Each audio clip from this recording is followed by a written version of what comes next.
And some of the villagers will get the spirits inside them. They go into trance and just completely blast all over.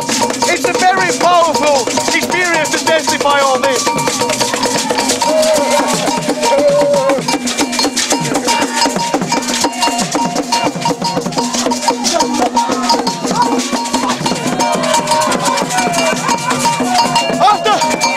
After dancing with me, the guy got a spirit inside himself as well. I must say all this thing is a very, very strange and powerful feeling inside.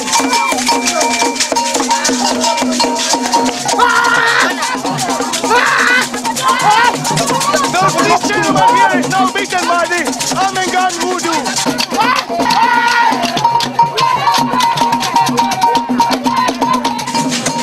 So the fellow grabbed a bottle and broke some glass inside his fist to get some blood out. And the other guys was just taking it away for safety reasons. But all these kind of things can happen when you are in a powerful trance. There you can see a deity, another god, and this guy is beating his head against the wall. But the spirit is so strong that he doesn't feel anything.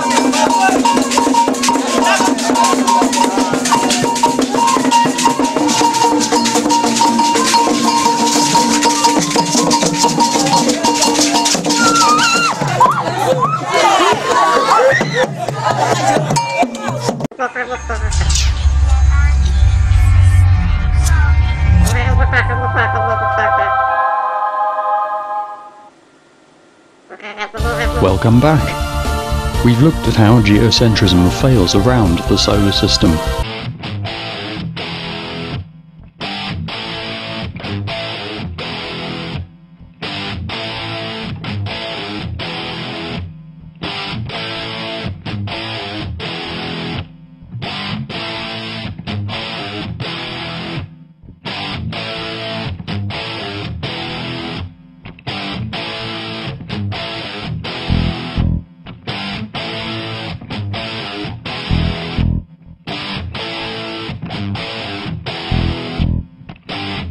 And how it defies fundamental physics to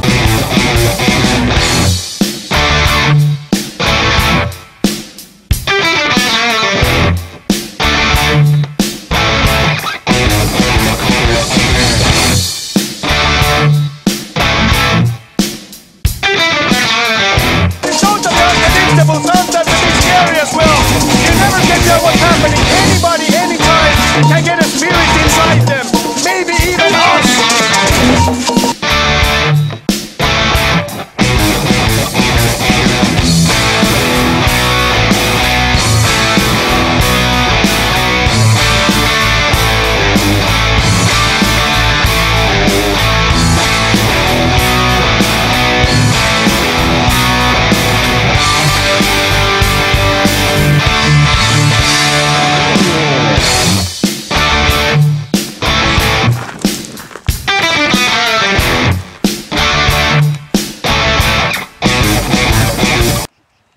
Whenever you're ready.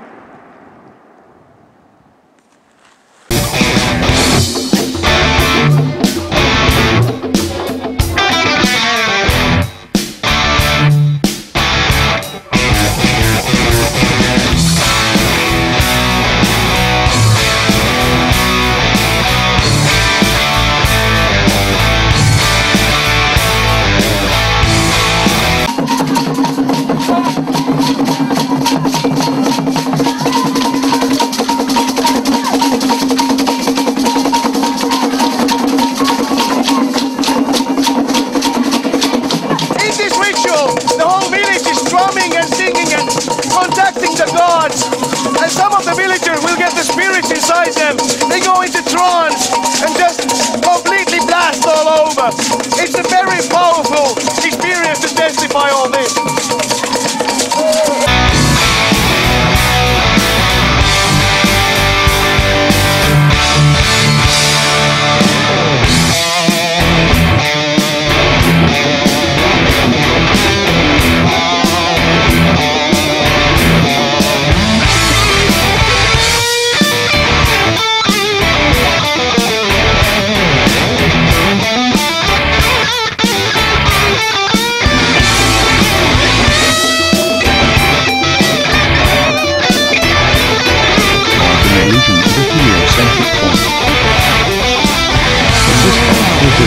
Closer to home to see what geocentrism can contribute to the space age.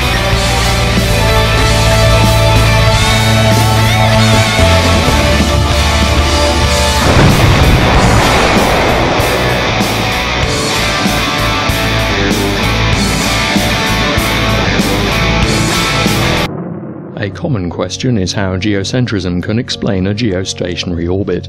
The special case of geosynchronous orbit where a satellite is situated above the equator and appears motionless. Both have an orbital period of one sidereal day. Geosynchronous orbits, however, need not be circular, whereas geostationary orbits must be. Two orbits with the same semi-major axis will have the same orbital period, so this is what allows for the distinction. We'll use a circular orbit here since we're talking about a geostationary satellite. We saw in Part 3 how gravity provides the centripetal force for orbiting bodies, and we can use those same equations to calculate the radius of a geostationary orbit.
Mass of the satellite cancels out.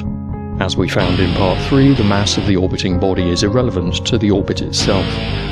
Multiplying both sides by t squared r squared, we find that r cubed 4pi squared equals gmt squared. Rearrange and r cubed is gmt squared over 4pi squared. We know the universal gravitational constant. We know the mass of Earth.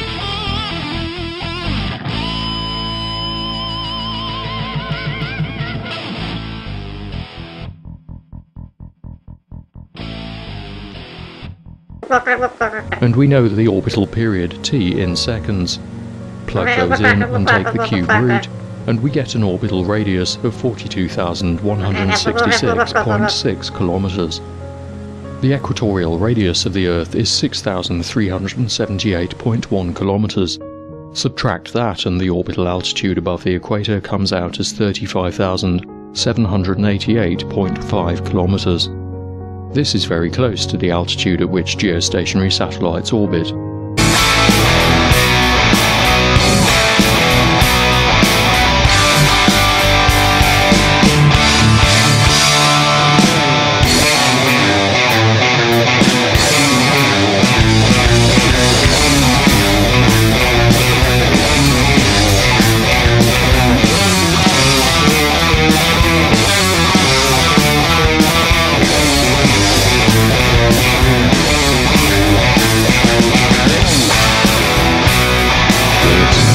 A signal to and from the satellite will travel over 71,500 kilometers. Divide the distance by the speed of light, and we get a figure of 0.24 seconds. The orbital distance is why communications via such satellites introduce a quarter-second delay at the equator and longer at higher latitudes. Now if the Earth was stationary and not rotating, you could stick a geostationary satellite.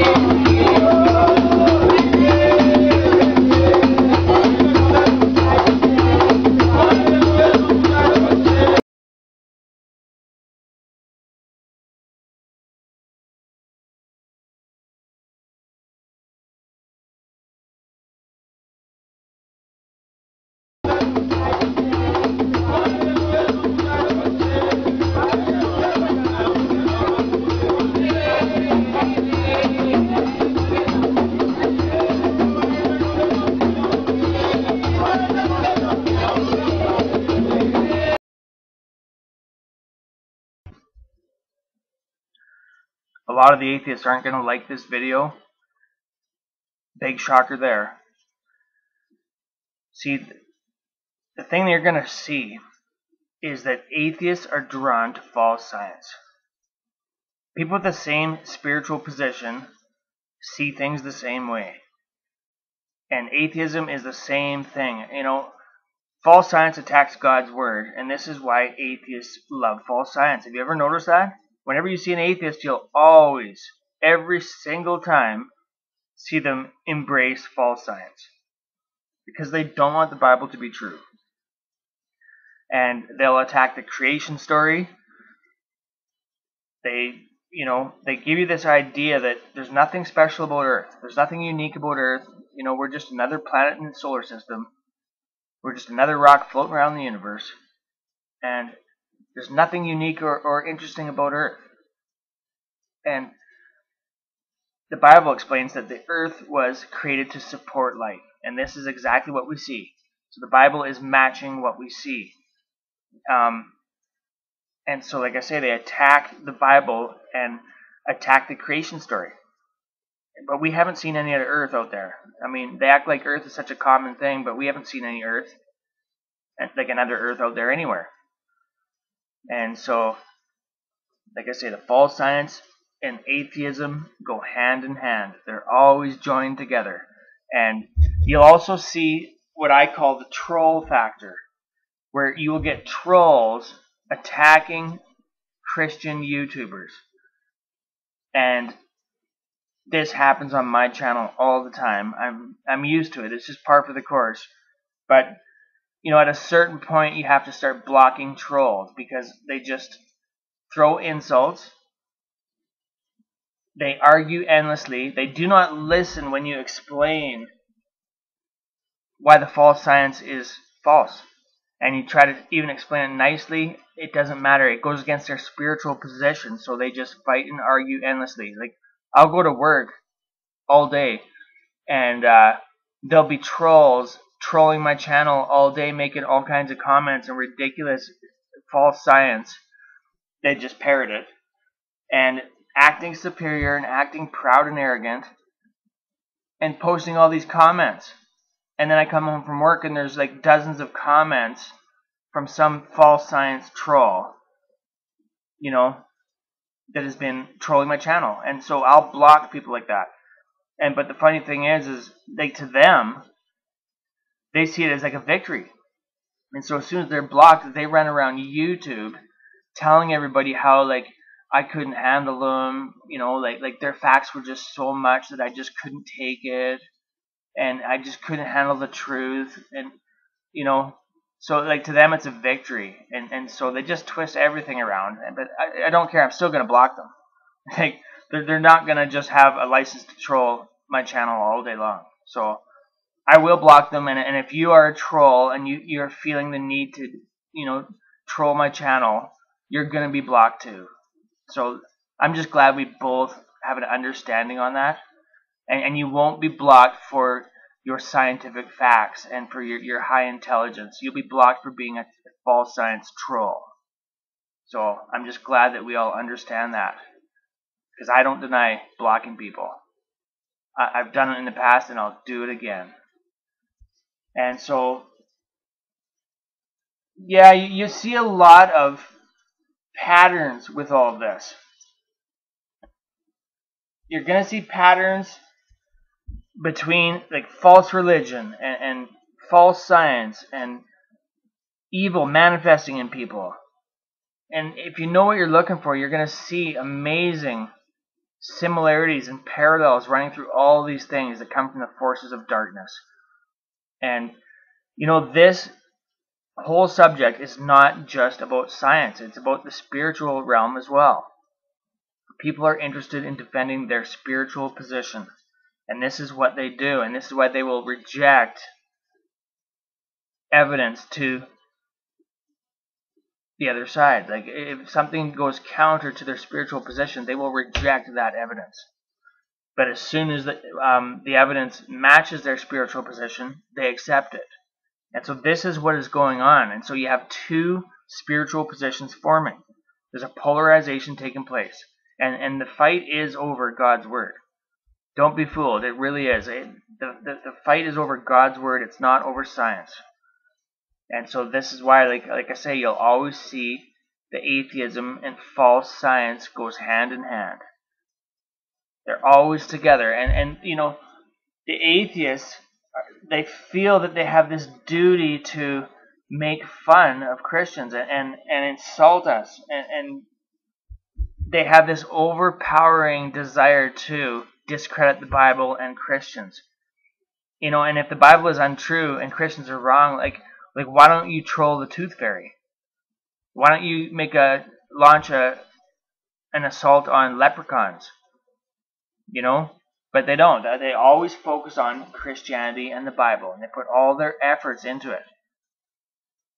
But anyways, I hope you liked the video, and I'm sure some of you really did. And so I just thank you for watching, and there's going to be more coming, and it's going to be a lot of fun. I can't wait. So God bless you.